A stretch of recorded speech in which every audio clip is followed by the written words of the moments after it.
هموطنان عزیز، شام امروز ماه مبارک رمضان انجام می‌یابد و فردا عید سعید فطر فرا می‌رسد. به مناسبت این آیین مبارک دینی و اعتقادی تمام مردم شریف تاجیکستان و هموطنان برون مرزیمان را صمیمانه تبریک میگویم. به خاندان هر یک فرد کشور روزگار با سعادت و برای وطن عزیزمان صلح و ثبات جاودانه آرزو می‌نمایم.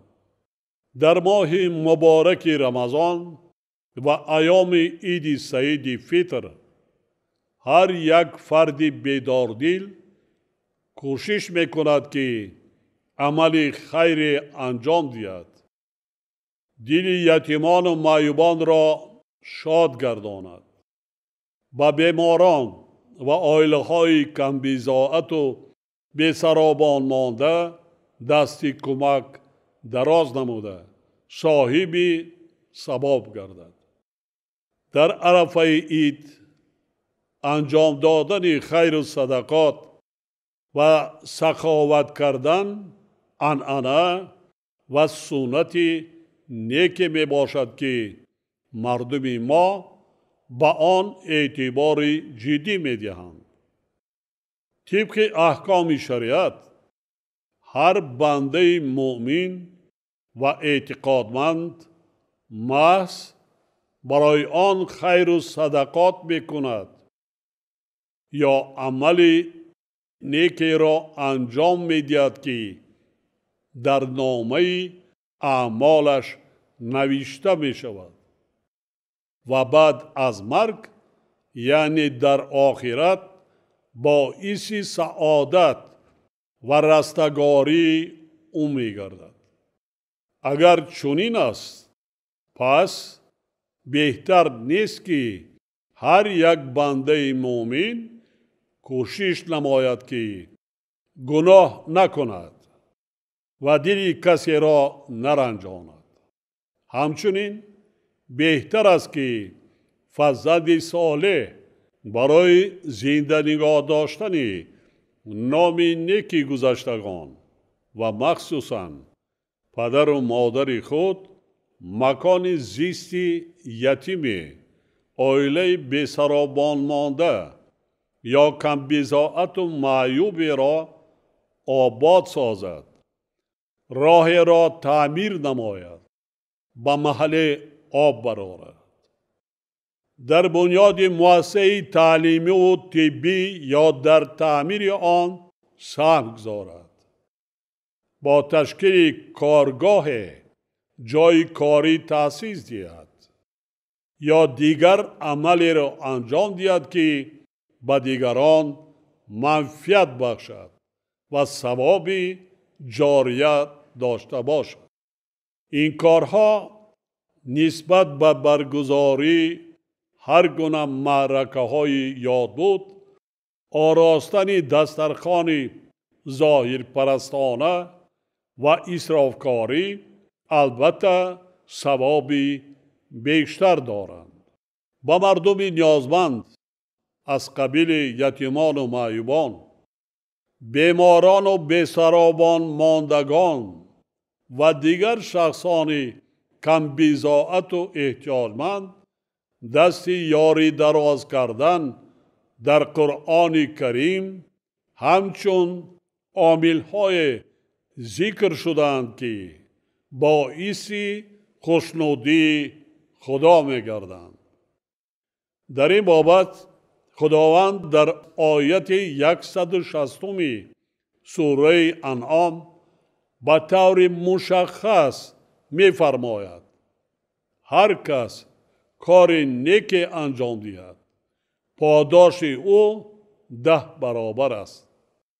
پیغمبر اسلام وابسته به این مسئله در یک حدیث خود فرموده است وقتی بنده می میرد عمل و هر رابطه‌ای که با دنیا داشت از وی قطع می‌گردد.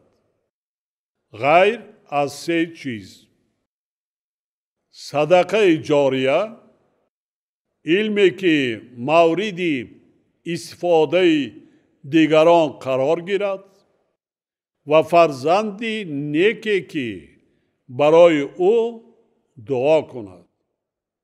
از این رو مردم از جمله جوانان در زندگی خود کوشش نمایند که عملهای خیری به منفعت جامعه روان نشده و به رشد دانش و معرفت نگرانیده شده را انجام دهند.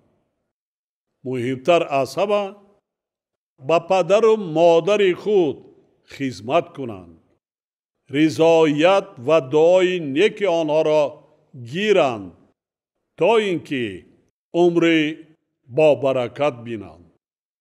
هموطنان عزیز، باعث قناعتمندی است که مردم ما بعد از قبول قانون جمهوری تاجیکستان درباره تنظیم عنعنه و جشن و مراسم ماهیت و منفعت آن را درست درک نمودند. امروز مبلغ‌های صرف شده شهروندان برای بهتر کردن شرایط زندگی، بنیاد و آباد گردانیدن منزل‌های استقامتی و دیگر عمل‌های خیر روانه شده ایستادند.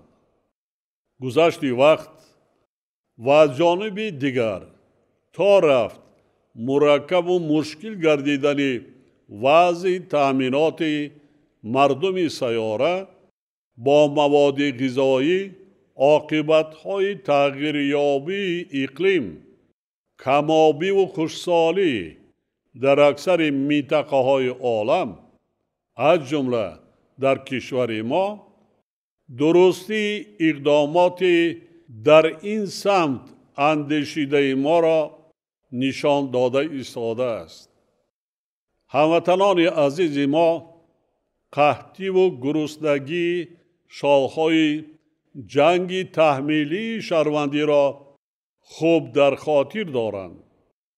بنابراین هر یک عائله و تمام ساکنان مملکت را ضرور است که در برگزاری مراسم و معرکه ها از جمله در روزهای عید با زیاده روی و اسرافکاری و نمایشکاری و ریاکاری راه ندهند و در فکر اهل عائله و فرزندان خود باشند. به جای نمایشکاری و اسرافکاری ما باید کوشش کنیم که برای تعلیم و تربیت فرزندانمان شرایط بهترین مهیا سازیم. آنها را با غذای با صفت، سر و لباس و اسباب و اشیای خانیش تامین نماییم. در اندیشه باز هم بهتر کردن شرایط زندگی و ذخیره مواد غذایی برای اهل عائله خود باشیم. تکراراً تأکید می سازم که ما باید بیشتر در فکر تربیت و تأمینات فرزندانمان باشیم. آنها را طور تربیت نماییم که صاحب علم و دانش و کسب و هنر شوند. با دولت و ملت صادق باشند. وطن را صدقاً دوست دارند. اراده مستحکم داشته باشند. سرزمین اجدادی خود را در آینده صاحبی و آباد کرده توانند، سازند، بنیاد کنند. برای این ضرور است که تمام جامعه به علم و معارف رو آورند و به تحصیل فرزندان بلند برداشتن سطح و صفت تعلیم و با سواد و صاحب معرفت گردانیدن نورسان و جوانان اعتبار اولین درجه دهند. ما باید فرزندان ما را طور تربیه کنیم که نامبردار پدر و مادر باشند. آبروی دولت و ملت را در عرصه بین المللی بلند بردارند، نه اینکه باعث داغدار شدن نام نیک ملت تاجیک گردند. چون این رفتار ننگین به شأن پدر و مادر تاجیک و ملت صاحب فرهنگ و باستانی تاجیک مناسب نیست. پس بیایید فرزندانمان را درست تربیه کنیم. آنها را علم و دانش و آداب و اخلاق حمیده آموزانیم. صاحب کسب و هنر گردانیم که آینده یعنی بعدی سر ما و شما در زندگی اذیت نکشند و راهگم نزنند. بخصوص امروزها که در کشورمان موسم بهار یعنی وقتی کشت و کار است، در قطار کشاورزان فرزندان و اهل عائله خود را به زحمت کشیدن، رویانیدن 3-4 حاصل، زیاد کردن استحصال محصولات و ذخیره مواد غذایی هدایت نماییم تا یگان عائله مردم ما محتاج و دستنیگر دیگران نگردد. یکی از خصوصیت‌های قانون ملی ما درباره تنظیم رسم و آیین‌ها جنبه معنوی آن میباشد. در قانون آمده است که مردم در روزهای عید رمضان و قربان دسترخوان معنوی آراسته با اسرافکاری و زیاده روی راه ندهند. آراستن دسترخوان معنوی انجام دادن کارهای خیر از جمله زیارت پدر و مادر، خویش و اقربا، عیادت عزاداران، دعا و فاتحه بر روح گذشتگان، نصیحت فرزندان و برای درست هدایت کردن جوانان و نورسان است که از عنعنه‌های نیک و پسندیده مردم ما به حساب می رود. فراموش نباید کرد که عیدهای رمضان و قربان توی نیستند، بلکه یک مراسم صرف معنوی، یعنی عیادت، زیارت، گرامی داشتی خاطره گذشتگان، در حق آنها دعا کردن و به جا آوردن شکرانه آرامی و آسایش و صلح و ثبات کشورمان می باشند. پدر و مادران به جای آراستن دسترخوان اسرافکارانه روز عید، یعنی به جای خرج و اسراف نمایشکارانه یک روزه، باید در فکر آن باشند که هر روز برای اهل عائله و فرزندانشان فضای عیدانه مهیا سازند تا آنها احساس کنند که هر روز برایشان عید است.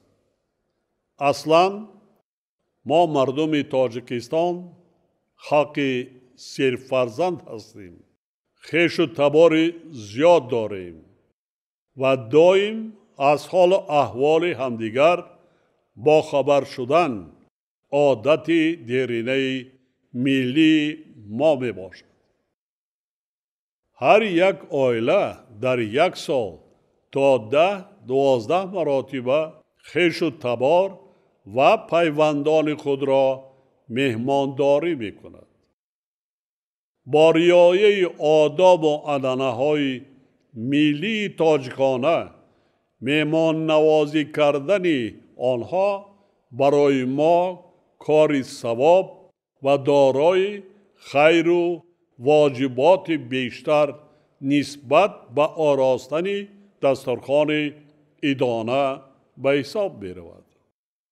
هموطنان عزیز، من در سخنرانی خود روز 9 مارس در ملاقات با نمایندگان جامعه و خادمان دین فکر و اندیشه هایم را دایر به وضع اعتقادی در کشور و راه های حل مشکلات در این سمت جای داشته مفصل بیان نمودم. دولت و حکومت مملکت در اساس کنستیتوسیا و دیگر قانون ها به خاطر تأمین نمودن امنیت جامعه، حفظ ثبات و آرامی، حقوق و آزادی های شهروندان و مهیا کردن شرایط مساعد برای حیات آسایشته مردم از تمام فشنگ و واسطه ها استفاده می برد. همچنین خاطر نشان می نمایم که شهروندان ما، خصوصاً نسل کلانسال کشور، نباید عاملها و سببهای جنگ تعمیلی شهروندی سالهای 90 عصر گذشته را که به مردم مملکت بدبختی های زیاد آورده بود فراموش سازند. وابسته به این، بار دیگر به پدر و مادران محترم، استادان و آموزگاران، اهل زیای مملکت و فعالان جامعه مراجعت میکنم که نسبت به این مسئله ها بی‌طرفی و دورویگی نکنند. به تربیت فرزندان اعتبار باز هم جدی دهند. آنها را بی نظارت نگذارند. با فرزندان خود در هر جایی که باشند رابطه داشته باشند و آنها را همیشه برای درست هدایت نمایند. ما باید با مسئله بلند برداشتن سطح معرفت حقوقی مردممان اعتبار جدی دهیم. در چارچوبه کنستیتوسیا و قانون‌های عمل کننده مملکت زندگی و کار و فعالیت کردن را آموزیم و رعایت مقررات قانون را به عادت حتمی و هر روزه خود تبدیل دهیم. ما دیده ایستاده ایم که وضعیت جهان معاصر چقدر حساس گردیده. روند از نو تقسیم کنی دنیا، یراقناک شوی با شتاب و مرحله نوی جنگ سرد روز به روز شدت گرفته ایستاده است و کسی پیشگویی کرده نمیتواند که فردا چی می شود. در چنین شرایط نهایت مرکب و خطرزا ما نگذاریم که شهروندان و فرزندانمان بازیچه دست گروه و قوه های منفعت جو گردند. در رابطه با این کاملا طبیعی است که وضع امروزه جهان ضرورت بلند برداشتن زیرکی سیاسی، درک و احساس باز هم عمیق ارزش‌های ملی، گسترش خودشناسی و خودآگاهی، توجه به زبان، فرهنگ و میراث تاریخی خلق خود، عنعنه و سنت‌ها و رسم و آیین‌های ملی را به میان گذاشته است.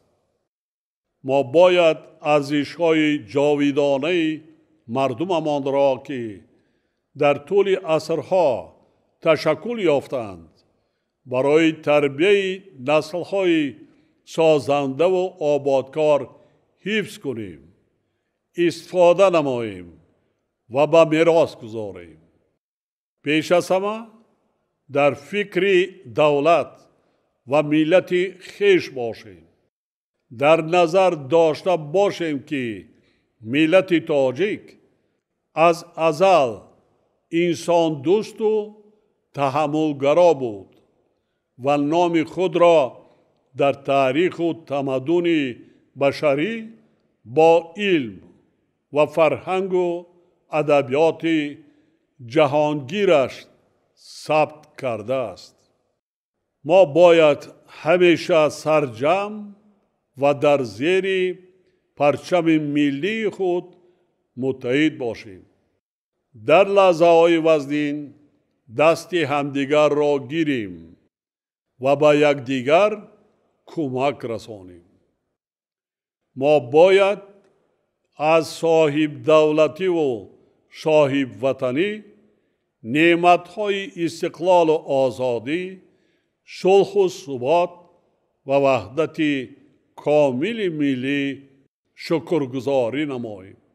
زیرا محض به شرافت آنها امروز مردم آبادکار و سازنده و وطن دوست و سربلند ما به خاطر رشد منبعده دولتمان با اتحاد و سرجمی و صادقانه زحمت کشیده ایستادند.